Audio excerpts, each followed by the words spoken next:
I am blind, but that doesn't factor in here. No. It counts. It's my channel. I make the rules. Okay.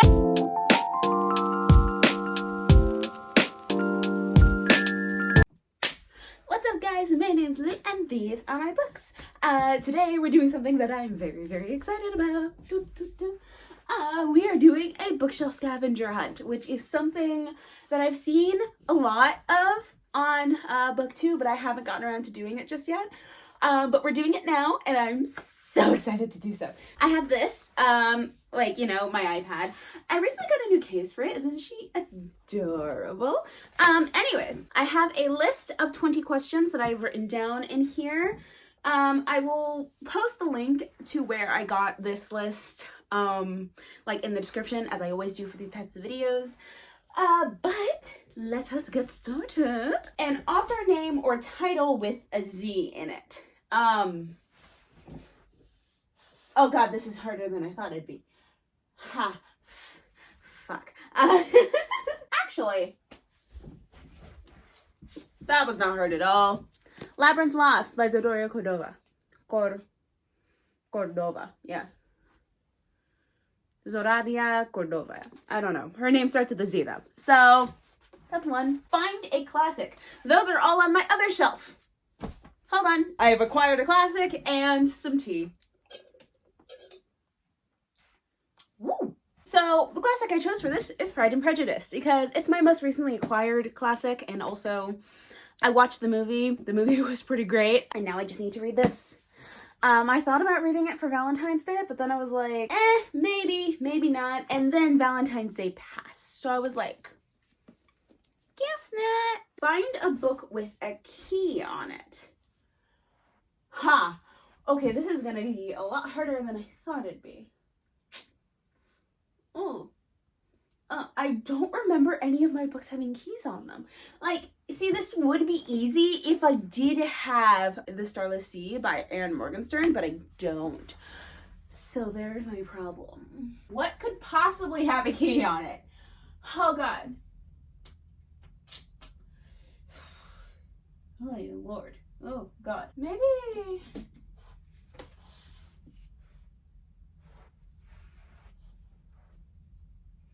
No, there are no keys on this one. No keys on this one either. You want to see something? See, I'm holding this, right? And then my dog is there. He wants it. Hey! Bubba. Meet him. Okay! This is not for you! I'm actually stumped.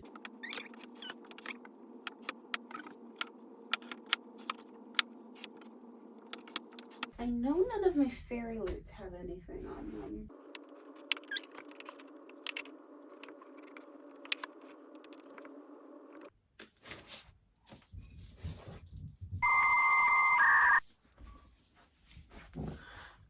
I'm angry. So you know how I recently got my my fairy loot editions of Once Upon a Broken Heart? Right.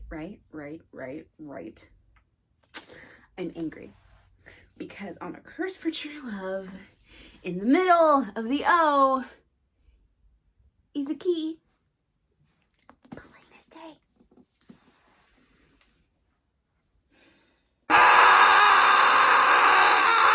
Anyways, something that isn't a book. I am spoiled for choice on this one. You know what? Let's get this one because this one doesn't get very much love. Again, I've always said this, you all can name the little stuffies that populate my bookshelf. There's this little sheep plushie. If you know where this is from, props to you. I'm not gonna say where it's from, but if you know where it's from, we besties now. The oldest book on my shelves. Okay, so this is a difference. Do you mean the oldest book that I have? The oldest book since it's been published, or the first ever book that I've had on my shelves? Because I have two different answers for that. Actively, The oldest book on my shelf. This would be the first book that I ever put on my shelves. Well, before I got shelves. This is one of a certain lot of books that I got in, that I got when I first got into reading in like middle school. I got these for Christmas, these original editions. And so these are a set of one of the oldest books on my shelves since I obtained them, since I started, like, you know, actually getting into reading, you know, all of that. However, if you're talking about the oldest book on my shelves, it would have to be one of my Shakespeares. Regarding all of my little Shakespeare, so we have Hamlet, we have the Scottish play, if you know, you know. We have Julius Caesar, and we also have King Lear. So these are all of my Shakespeare books. I'm not sure which one of these is like the oldest of them all. However, my favorite is Hamlet. And I also have an entire soliloquy memorized from the Scottish play. If that says anything about my high school years. A book with a woman on it. See, there's a lot I could choose for this, actually, now that I'm really thinking about it. We could go with We Hunt the Flame, which has our main female character on the front of it. We could go with The Crimson Moth, which is the most recent Fairy Loot book that I obtained. We could also go with Belladonna, though I'm not sure if this counts. We could also go with Six Crimson Cranes. There is a girl on the counter. The counter? What? On the cover, there's a girl on the cover, so that counts. We could go with the Cassie Clare paperbacks. You know, I'm gonna go with this one because I don't show this off enough. Going to go with Clockwork Princess by Cassie Clare. You know, it has Tessa on the front.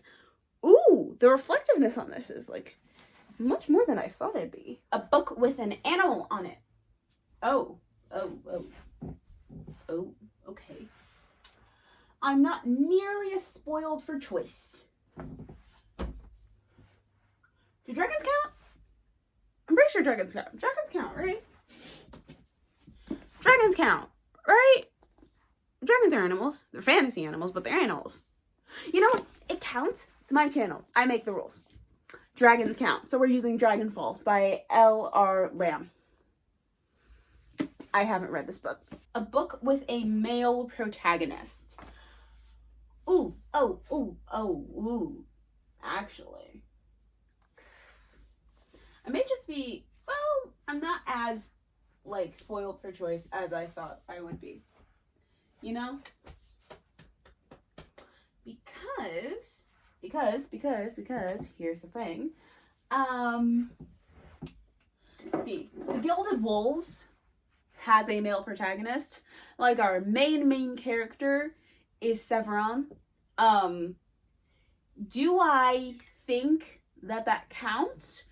No, and here's why.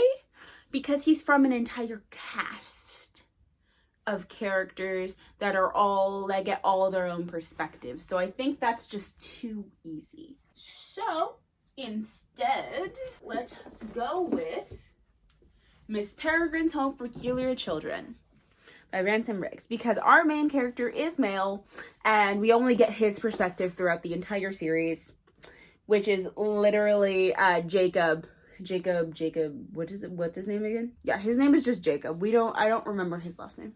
A book with only words on the cover. Only words on the cover?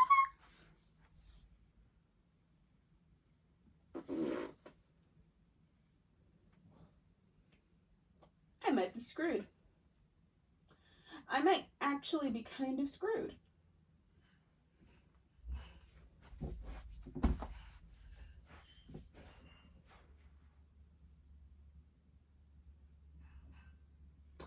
Actually, no, I am not. Because I am counting this. The Invisible Life of Addie LaRue by V.E. Schwab.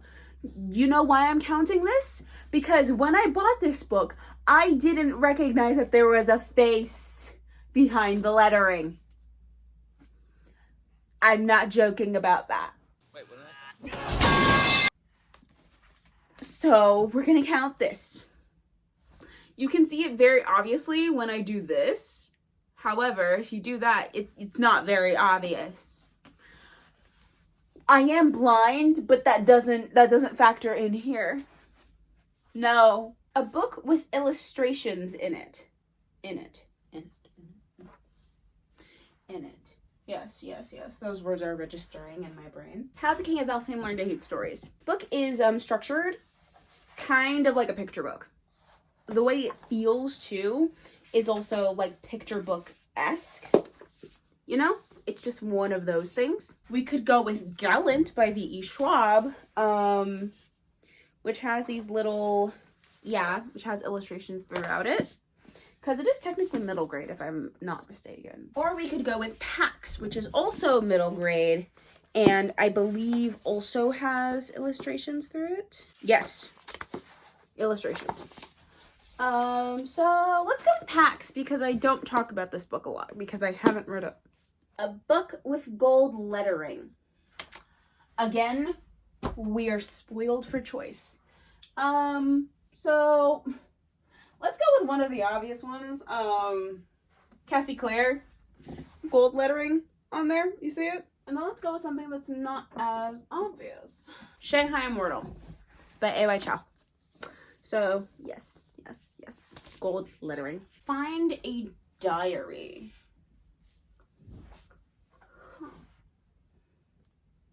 A diary. Does that mean a memoir? Because I have two memoirs. I have Educated by Tara Westover and Finding Me by Viola Davis.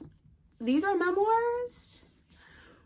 Do you think they would factor in as diaries? Maybe not, but you know what? They have the same function.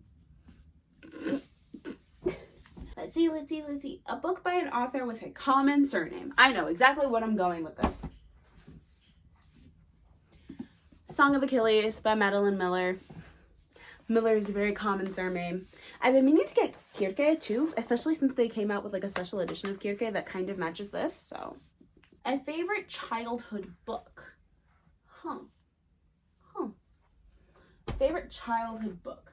See, there are several things that I could go with for this one. But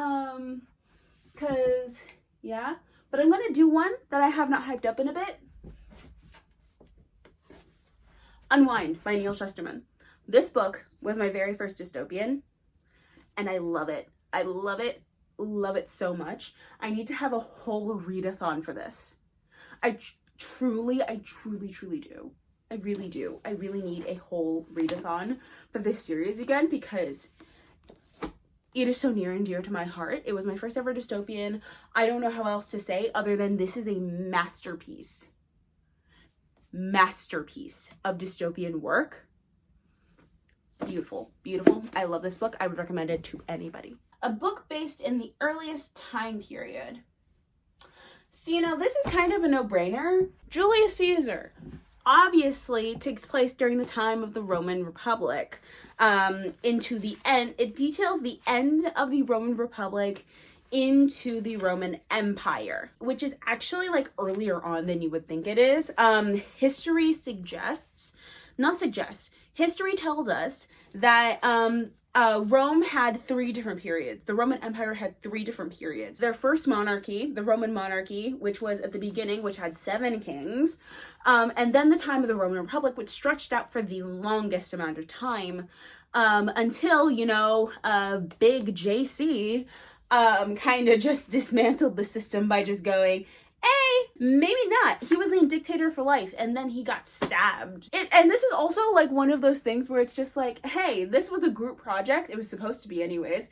But like 86 people actually agreed to stab him, but he only had 26 stab wounds. So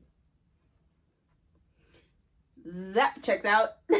A hardcover without the dust jacket. Okay, we have to go back to my other shelf again. This is the only book I have that doesn't have like its appropriate dust jacket or its appropriate cover. Michael Crichton's Next. I have no fucking clue what this book is about. I don't know anything. I have no clue. I plan on making an entire video on this book, me reading it, because I have legitimately no clue what this book is about. I don't even know who this man is. I don't know who Michael Crichton is. I know nothing. I know nothing. So this is going to be its own video of me reading this book and seeing where we go from there, because I have no clue. I know fuck all about this book. A teal/turquoise book. Ooh. Ooh.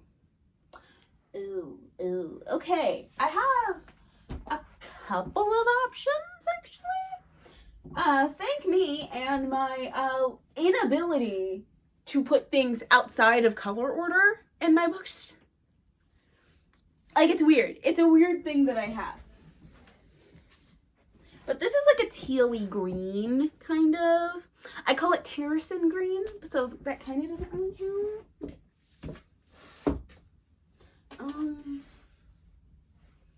Teal turquoise. You know what? Sing Me to Sleep by Gabby Burton, the Fairy Loot edition. This is a lot of like tealy turquoise. You can't really see it because the lighting's kind of bad. But you know, tealy turquoise, definitely. Most definitely tealy turquoise. A book with stars on it. A book with stars on it. You see, here's the thing. I could make this easy and go for the Invisible Life of Addie LaRue again, because her freckles are always constantly compared to stars. But I'm not gonna do that. If I have to be haunted, the Fairy Loot edition, because you see all those, I'm calling those stars. It's also a very beautiful book. I still need to read it. A non-YA author. Again, I am spoiled for choice. So let's go with Fonda Lee, the author of the Greenbone Saga, with these Illumicrate editions. Fonda Lee is obviously an adult author, so WAP! Last but not least, a book with a beautiful cover. But I have a lot of beautiful books. You know what? Let us pick a book that I have not shown off in literally since I got it. The Diviners. The entire series, actually, these from the Bookish box, but like, these are gorgeous books. Utterly stunning books. I love them a lot. Specifically their foiling and their spines. They're great. They are beautiful books.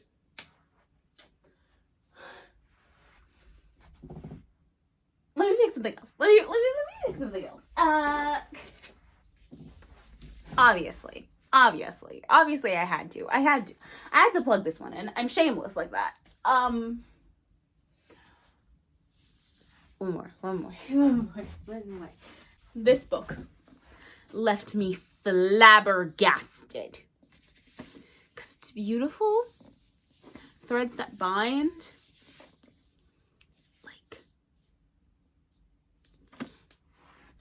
gorgeous. It is a gorgeous, gorgeous, gorgeous book. And I love her. She's one of my favorite fairy loots. Not gonna lie. Threads that bind. One of my favorite fairy loots. But anyways, guys, that brings this video to an end. I hope you guys enjoyed. If you did, please hit the like button. If you want to see more of my content, please subscribe and hit the bell icon so you're notified every time I post a new video. I post weekly on this channel, so don't miss out. Also, if you want to see more of my content, leave me comments down below. What you want to see from me, what books I should put on my TBR, what books I should move on my TBR, topics you want me to discuss, or videos you want me to film. I always get really excited when I see your guys' comments. It makes me so happy and appreciate it. Anyways, guys, I love my Lumas. Bye!